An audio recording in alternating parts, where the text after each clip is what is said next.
요한계시록 2장 8절에서 11절 말씀, 우리 한 절씩 돌아가면서 읽겠습니다. 서머나 교회의 심부름꾼에게 이렇게 써 보내라. 처음이며 마지막이요 죽으셨다가 살아나신 분이 이렇게 말씀하신다. 나는 네가 당한 환난과 궁핍을 알고 있다. 그런데 사실 너는 부요하다. 또 자칭 유대 사람이라는 자들에게서 네가 비방을 당하고 있다는 것도 나는 알고 있다. 그러나 사실 그들은 유대 사람이 아니라 사탄의 무리다. 네가 장차 받을 고난을 두려워하지 말아라. 보아라, 악마가 너를 시험하여 넘어뜨리려고 너희 가운데서 몇 사람을 감옥에다 집어넣으려고 한다. 너희는 열흘 동안 환난을 당할 것이다. 죽도록 충성하여라. 그리하면 내가 생명의 면류관을 너에게 주겠다. 귀가 있는 사람은 성령이 교회들에게 하시는 말씀을 들어라. 이기는 사람은 둘째 사망의 일을 받지 않을 것이다. 아멘. 우리가 요한계시록 말씀을 같이 나누고 있습니다. 지난주에는 첫 번째 교회, 7교회 가운데 첫 번째 있었던 에베소 교회에게 보냈던 메시지를 같이 나누었습니다. 지난 시간에 이야기할 때 7교회에 보내는 메시지가 구조적으로 공통점을 가지고 있다. 맨 처음에 메시지를 주고 있는 예수님이 어떤 분인가 하는 것에 대한 설명이 붙습니다. 어떠한 분이 말씀한다 라고 하는 이야기가 등장하고, 두 번째 나오는 내용은 뭐냐면 본론입니다. 칭찬과 책망이 들어갑니다. 오늘 있었던 내용에서는 서머나 교회에 대해서는 책망이 안 보여요. 그렇죠? 칭찬만 있습니다. 그래서 대부분의 교회는 칭찬과 책망이 들어가는데, 이렇게 서머나 교회처럼 칭찬만 있는 교회도 있어요. 또 한 곳은 칭찬은 없고 책망만 있는 교회도 있습니다. 근데 기본적인 구조는, 첫 번째는 말씀을 전하시는, 메시지를 주신 예수님이 어떤 분이신가, 그것에 대한 묘사. 두 번째는 내용, 칭찬과 책망.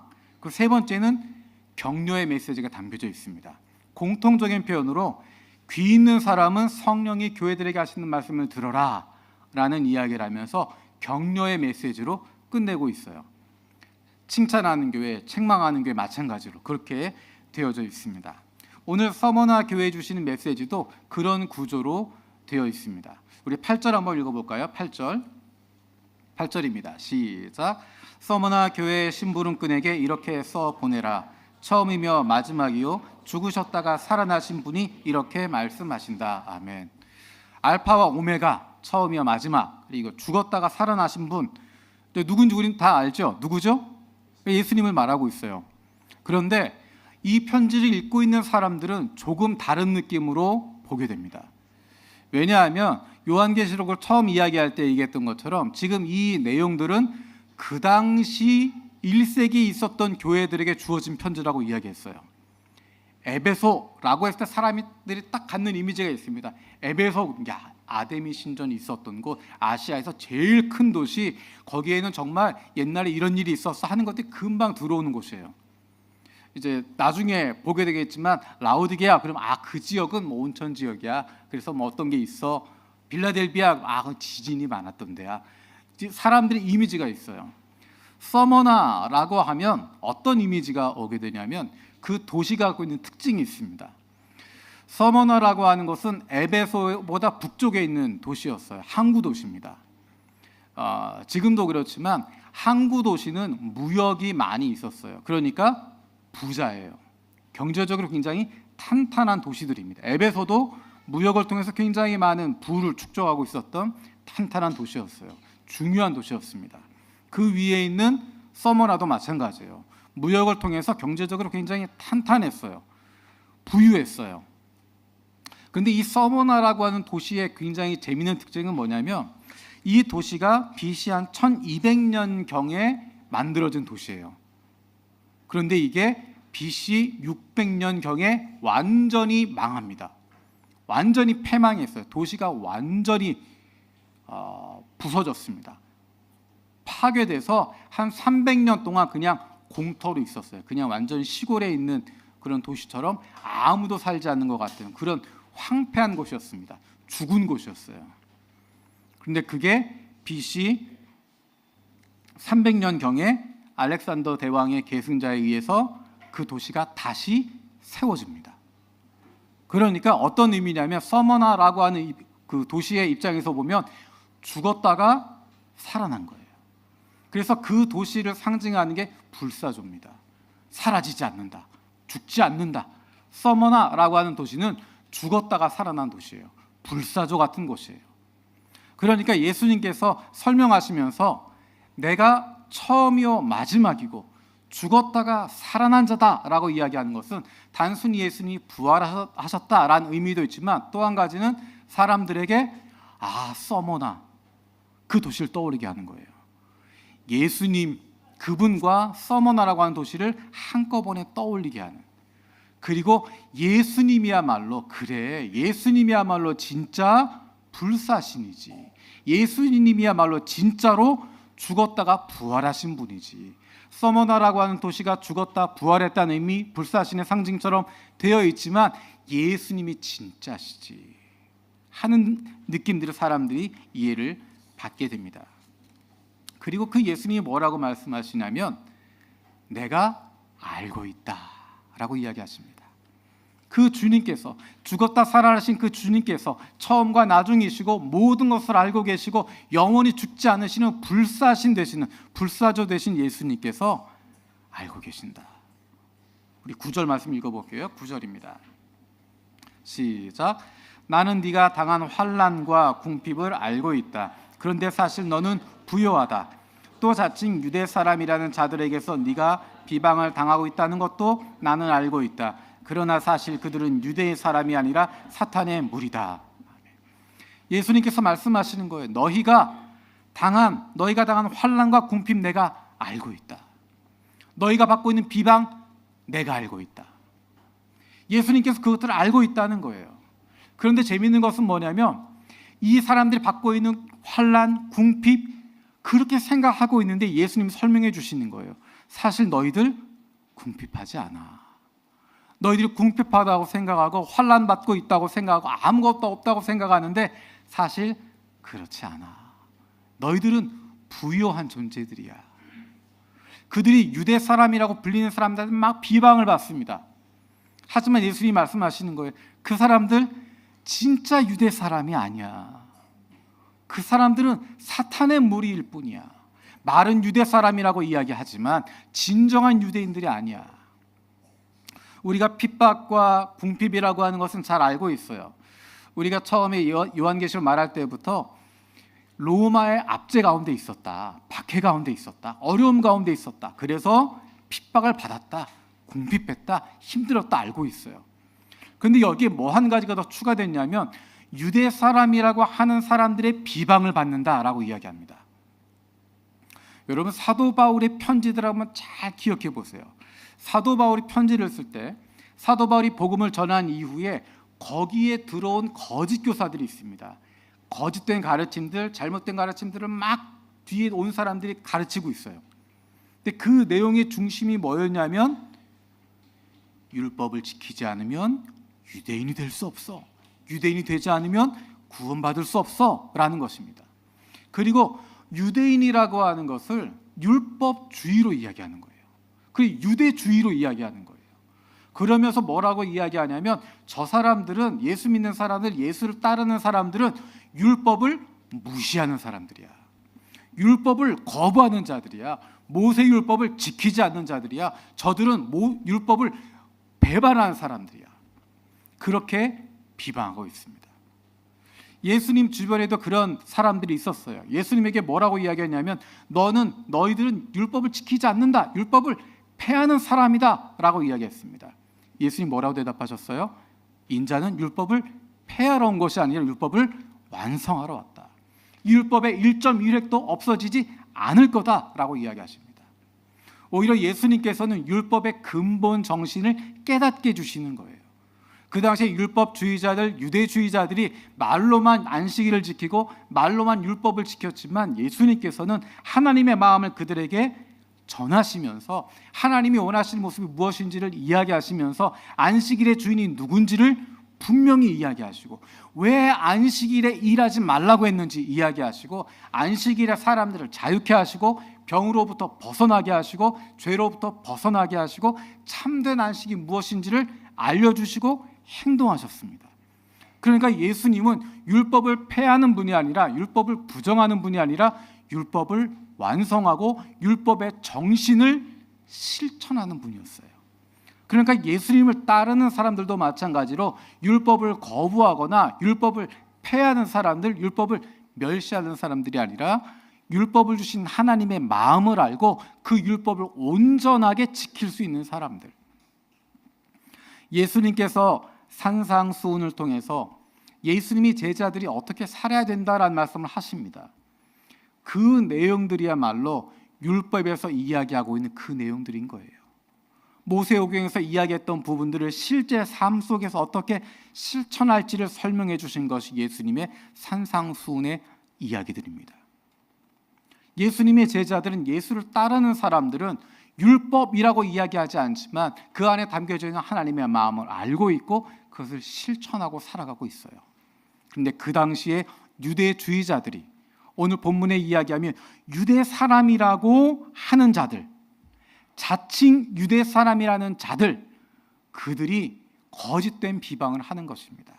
예수 믿는 사람들에 대해서, 예수를 따르는 사람들에 대해서 저 사람들은 율법도 안 지키는 거고 유대 사람들도 아니고 하나님을 멸시하는 사람, 하나님을 배반한 사람들이다, 저 사람들은 가짜다라고 소문을 내고 중상모략하게 됩니다.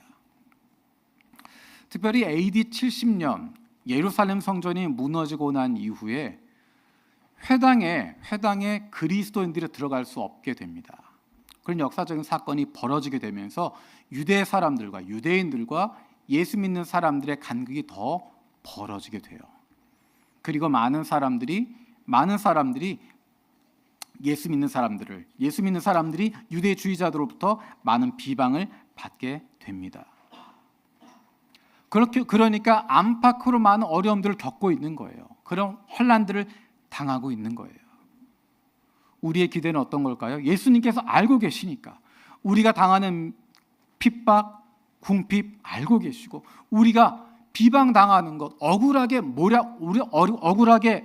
중상모략 받고 있는 것, 억울한 이야기 듣고 있는 것 다 알고 계신다라고 말씀하십니다. 그럼 우리가 기대하는 바는 뭡니까? 그것이 끝나게 하겠다. 이제 더 이상 너희를 어렵게 하지 못하게 하겠다. 더 이상 그런 일은 없을 거다.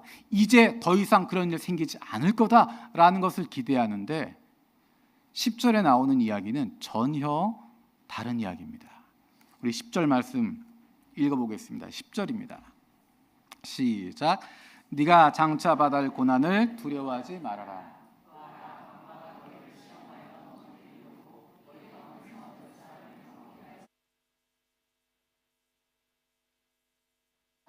죽도록 충성하여라. 그리하면 내가 생명의 면류관을 너에게 주겠다.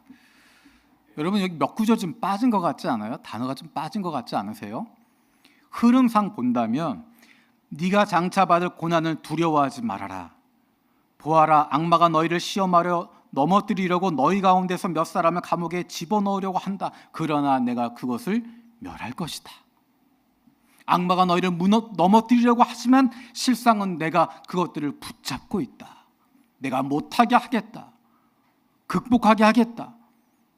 그렇게 말해야 될 것 같은데 그런 구절이 등장하지 않아요. 너희가 고난을 당한 것 안다. 너희가 당한 환난, 궁핍 알고 있다. 너희가 비방당하는 것 알고 있다. 너희가 장차 받을 고난 있다. 고난을 두려워하지 마라. 고난 없애주겠다. 그것이 아니라 고난을 두려워하지 말아라.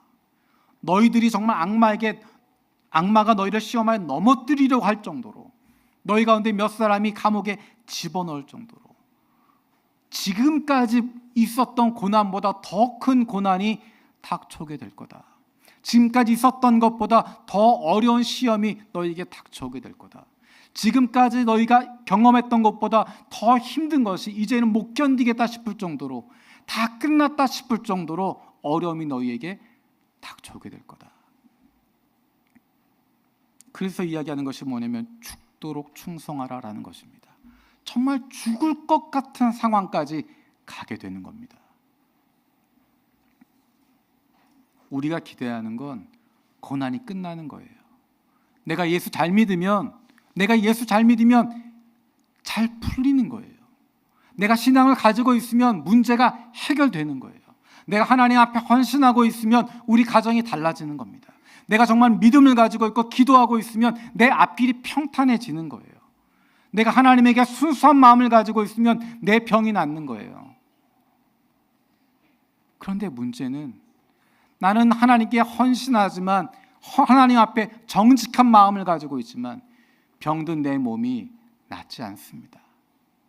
내가 하나님 앞에 정직한 마음을 가지고 있지만 무너지는 사업이 회복되지 않습니다. 하나님 앞에 올바르게 신앙으로 붙잡고 있지만 나를 흔들고 있는 환경이 달라지지 않습니다. 어떤 사람은 그렇게 이야기해요. 그걸 통해서 하나님이 뭔가 또 주실 거지. 그 아픔을 통해서 깨닫게 하시는 바가 있을 거야. 자녀가 그런 일이 벌어진 것을 통해서 하나님께서 말씀하신 뭔가가 있을 거야. 당신 안에 감춰져 있었던 죄악이 있어서 그런 거야. 당신에게 더 큰 보력을 주려고 하는 거야. 아니야, 이거는 더 생각해보면 오히려 감춰진 축복일 수도 있어. 좋게 해석하려고 하고 잘 설명하려고 하고 혹은 때로는 사실을 아닌 것처럼 미화하려고 하고 그 의미를 억지로라도 찾아서 좋은 뜻으로 찾아가려고 이야기합니다. 하지만 현실은 그렇지 않습니다. 오늘 10절 말씀에 담담하게 예수님 말씀하십니다.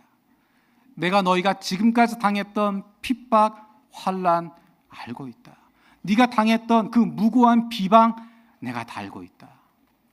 여전히 너희에게 고난이 있을 거고 더 너희를 넘어뜨리기 위해서, 더 너희를 시험에 넘어뜨리기 위해서 너희 가운데 몇 사람이 감옥에 갇히기도 하고 죽음을 당하기도 하고 여전히 지금 당하고 있는 고난이 계속 이어질 거다.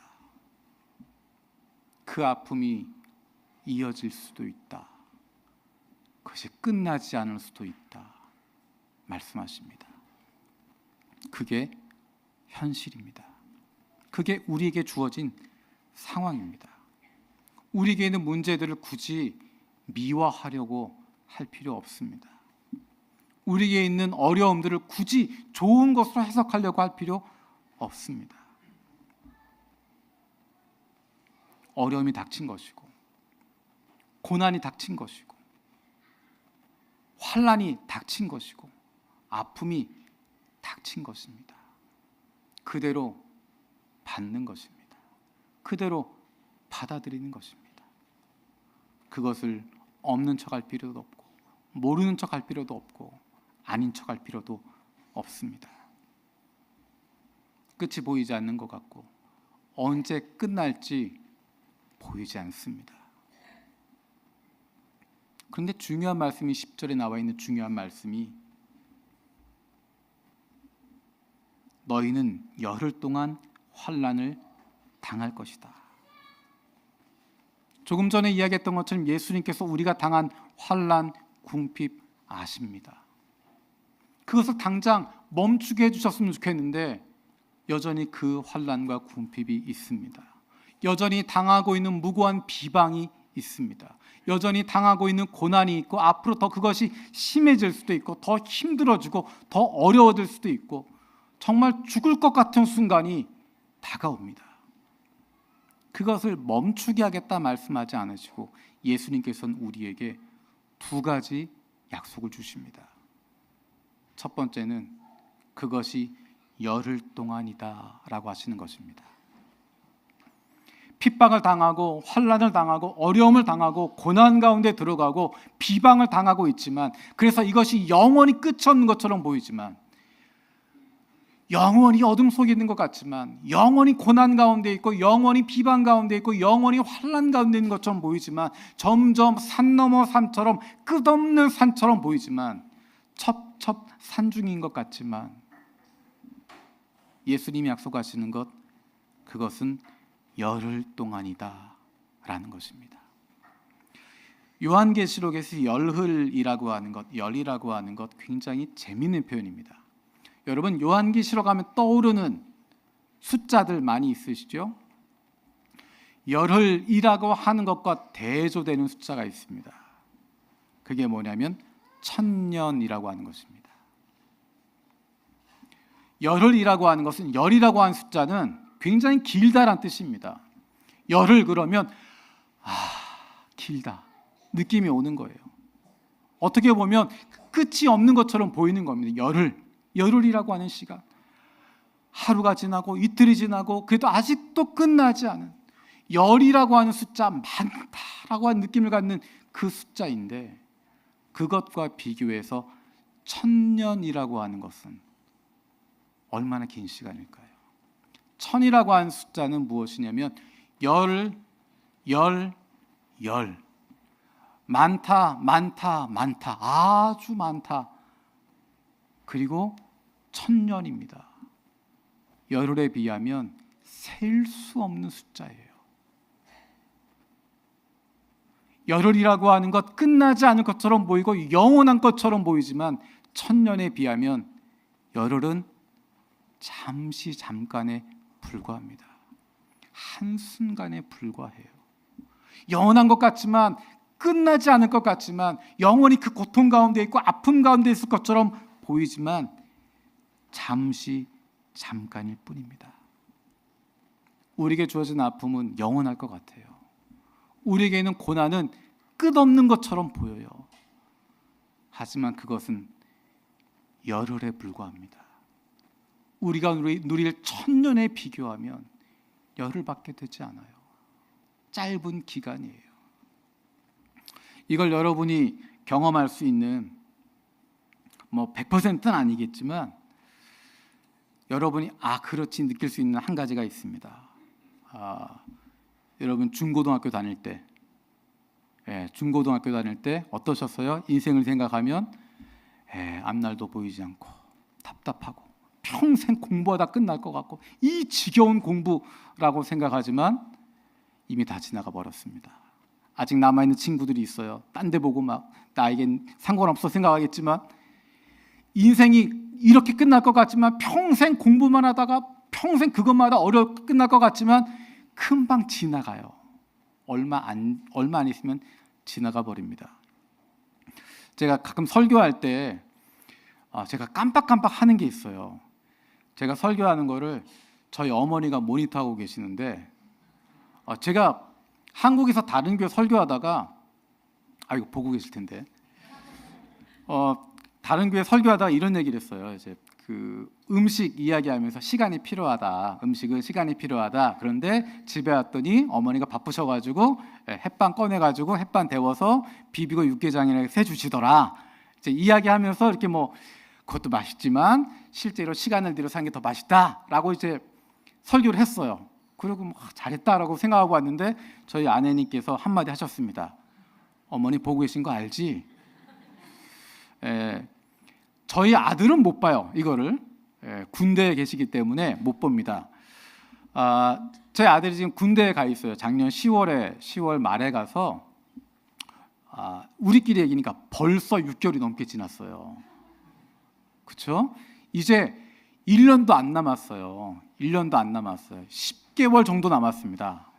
제 입장에서는 1년도 안 남았네 생각하는데 지난번에 한번 아들하고 이렇게 카톡을 하다가 제가 실수로 그렇게 했어요.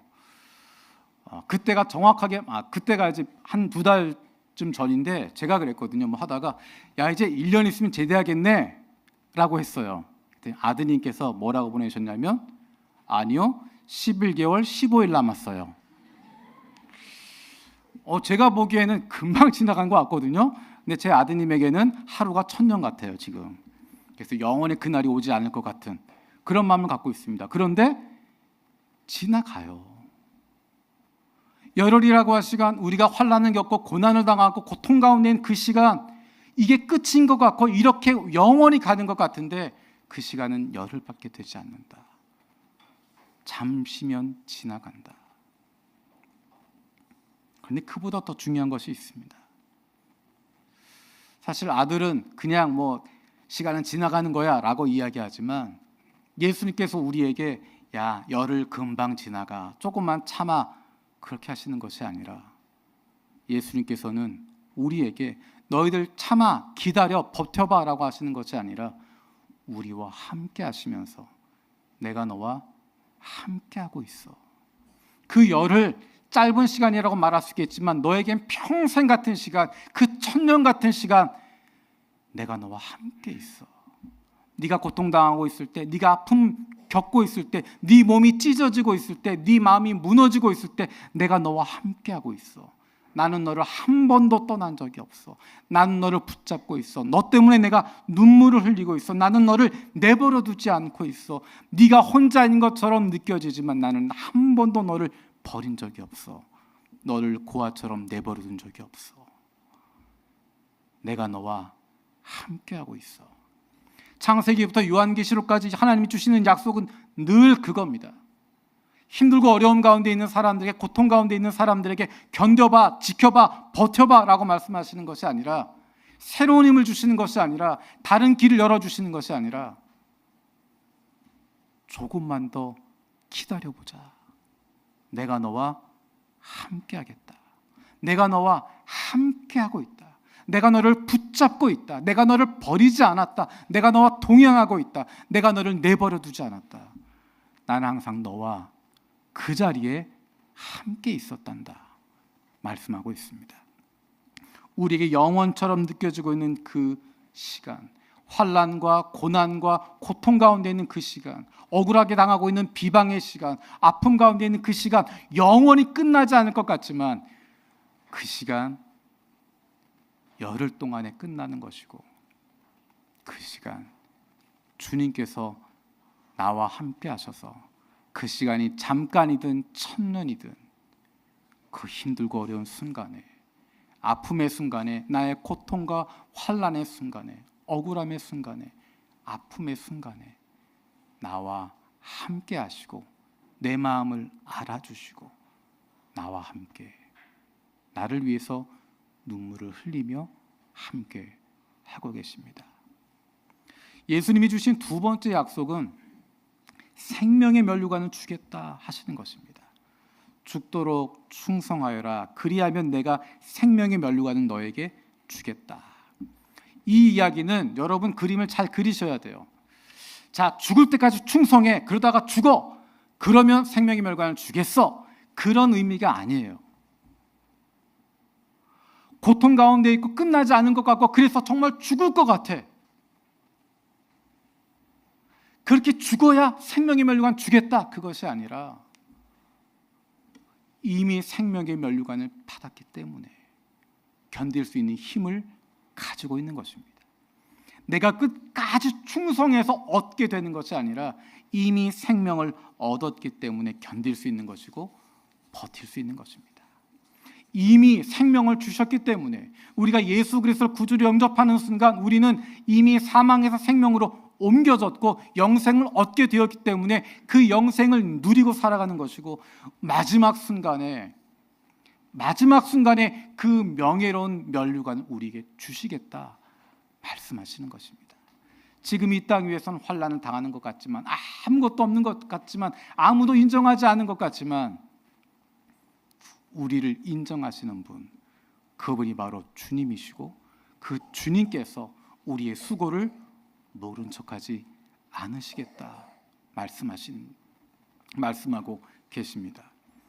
그 이기는 자들에게는, 끝까지 버티는 자들에게는, 끝까지 주님과 함께하고 있는 사람들에게는 둘째 사망의 해를 받지 않을 것이다 라고 이야기합니다. 둘째 사망이라고 하는 이야기는 요한계시록 맨 뒤에 나오게 됩니다. 영원한 심판을 받게 되는 것, 그 장면을 표현할 때 둘째 사망이라고 이야기합니다.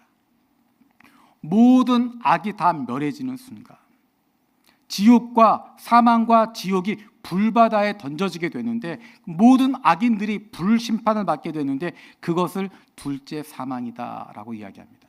생명책에 기록되지 않은 사람들은 모두 다 불바다에 던져지게 된다. 어떤 사람들이 둘째 사망에 들어가지 않는가?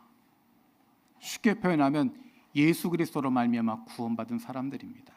그것을 요한계시록에서 뭐라고 표현하냐면 예수의 증언과 하나님의 말씀 때문에 목베인 사람들의 영혼을 보았습니다. 그들은 그 짐승이나 그 짐승 우상에게 절하지 않고 그들의 이마와 손에 그 짐승의 뼈를 받지 않은 사람들입니다. 믿음을 지켰던 사람들, 그리스도를 따르는 사람들, 예수를 주로 고백하는 사람들, 구원받은 이들은 둘째 사망에 이르지 않는다. 이들은 천국잔치에 들어가게 되는 것입니다. 하나님의 심판의 날에 하나님께서 갚아주신다.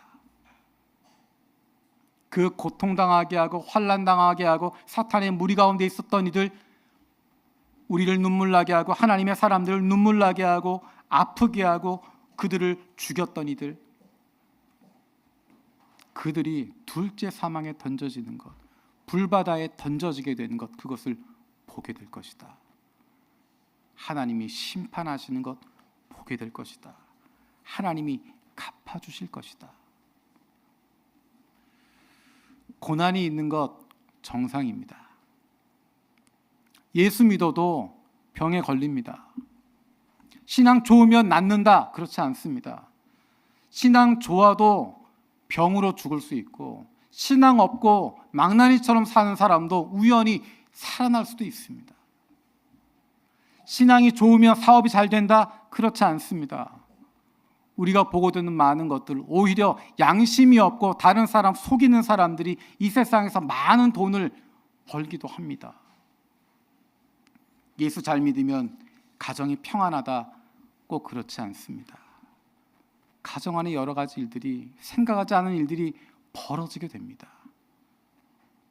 부모가 예수 잘 믿으면 자녀들이 예수 잘 믿는다, 꼭 그렇지 않은 것 같습니다.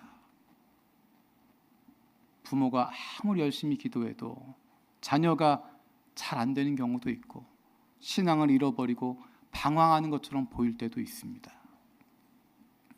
부모가 아무리 시원치 않아도 그 자녀가 믿음으로 살아가는 자녀들도 있습니다. 예수 믿는 것 쉽지 않습니다. 예수 믿으면 삶이 편안해지고 간단해지나, 그렇지 않습니다. 예수 믿으면 갈등이 많아집니다.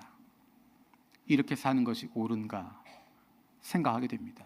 내가 이렇게 돈을 버는 것이 정말 하나님 보시기에 맞는 것인가? 쉽게 돈을 벌 수 있다라고 이야기하더라도 정말 이게 하나님이 기뻐하시는 길일까? 고민하게 됩니다.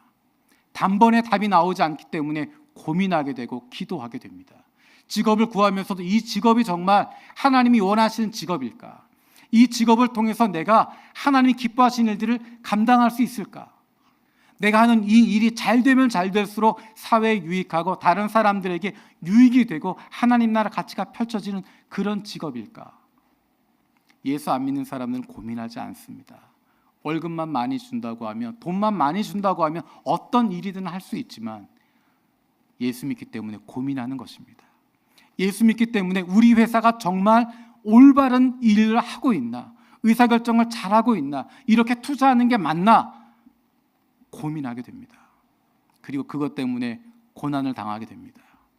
왜 당신만 특별해? 왜 당신만 예수 믿는다고 그런 이야기해? 예수 믿는 사람은 다른 사람들은 안 그러는데 왜 그렇게 유별나게 얘기해? 라는 이야기 듣기도 하고, 예수 믿는 양심 때문에 고민하다가 실패하기도 하고, 손해보기도 하고, 비방을 받기도 하고, 조롱을 받기도 합니다. 그것이 정상입니다. 고난받는 것, 아픔이 있는 것, 힘든 것, 그게 정상입니다. 하지만 예수님께서 약속하십니다. 그것은 열흘에 불과하다. 그것은 잠시에 불과하다. 지금 우리가 그 고통 가운데 며칠이 지났는지 잘 모릅니다. 나에게 그 열흘 가운데 내가 하루를 지났는지 9일을 지났는지 잘 모르겠습니다. 나에게 남아있는 시간이 하루인지 일주일인지 잘 모릅니다. 하지만 중요한 것은 그것은 언젠가 끝나게 될 것이고, 그 시간까지 나 혼자 던져져 있는 것이 아니라 주님이 나와 함께하고 계시고 내 손을 붙잡고 계시고, 내가 알지 못하더라도 나를 한 번도 내버려 두지 않으시고 눈동자같이 나를 지키고 계시고 붙잡고 계시다는 것입니다. 그리고 또 한 가지, 주님께서 갚아주신다는 것입니다. 우리에게 상을 주시고 하나님의 자녀들에게 고난과 환난을 경험하고 지키고 버티고 살아남아 있는 이들에게, 견디는 이들에게, 이긴 자들에게 상 주시고 악인들에게 심판을 내리신다. 그날이 되면 지체하지 않으시고 참지 않으시고 갚아주신다. 완전히 처리하신다.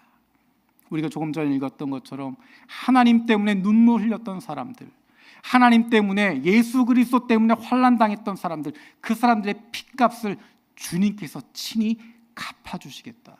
둘째 사망을 가져온 이유가 거기에 있다라고 말씀하십니다. 하나님의 사람들의 눈물을 닦아주시고 악인들에게는 심판을 일으키시고 지체하지 않으시고 참지 않으신다. 그런데 그날이 멀지 않았습니다. 그날이 가까이에 있습니다. 그날이 언제인지 우리는 정확히 알지 못하지만 분명한 것 한 가지는 그날이 얼마 남지 않았다는 것입니다. 그래서 주님이 우리에게 말씀하십니다. 조금만 더 힘내라고, 조금만 더 버티라고. 지금까지 잘 해왔다고, 예수 믿는 사람답게 지금까지 잘 견뎌왔고 여기까지 잘 왔다고. 힘들고 어려운 것 내가 다 한다. 얼마나 고생했는지, 얼마나 힘들었는지, 그리고 앞으로도 얼마나 많은 어려움이 있을지 내가 다 안다. 하지만 조금만 더 참아라. 내가 너와 함께 있을 거다. 그리고 마지막 날에 내가 너에게 상 줄 거다. 내가 그 아픔 다 갚아줄 것이고 네 눈의 눈물을 닦아줄 것이고 네 어려움, 네 마음의 그 한을 내가 다 갚아줄 거다. 그날이 올 거다. 조금만 더 참고 기다려라. 우리의 자녀들에게 그것을 전할 수 있으면 좋겠습니다. 우리의 자녀들에게 하나님 바라보면서, 예수님 바라보면서, 그분 바라보면서 살아갈 수 있도록. 엄마 아빠도 그렇게 살아가고 너희들도 그렇게 살아가길 바란다. 함께 기도하겠습니다. 살아계신 아버지 하나님, 서머나 교회에 주셨던 메시지를 들으며 우리에게 주시는 응원의 메시지를 듣습니다. 네가 당한 환난과 궁핍을 알고 있다. 네가 비방당하는 것 내가 알고 있다. 장차 받을 고난이 있다고 하는 것 두려워하지 말아라. 하지만 주님이 주신 약속을 기억합니다. 열흘 동안 환난을 당할 것이지만 그 기간 동안, 그 짧은 기간 동안 내가 너와 함께 하겠다. 그리고 마지막 날에 내가 너에게 생명의 면류관을 주고 너에게 상을 갚아주고 악인들에게 심판을 내리는 그날이 오게 될 것이다. 조금만 더 참아라. 조금만 더 힘을 내자. 함께 가자 말씀하셨던, 응원하셨던 주님의 메시지를 듣습니다. 우리도 조금만 더 힘을 내고 주님과 함께 조금 더 열정을 내서 나아갈 수 있는 하나님의 사람들, 주님의 자녀들 되게 하여 주시옵소서. 감사드리고 예수님의 이름으로 기도드립니다. 아멘.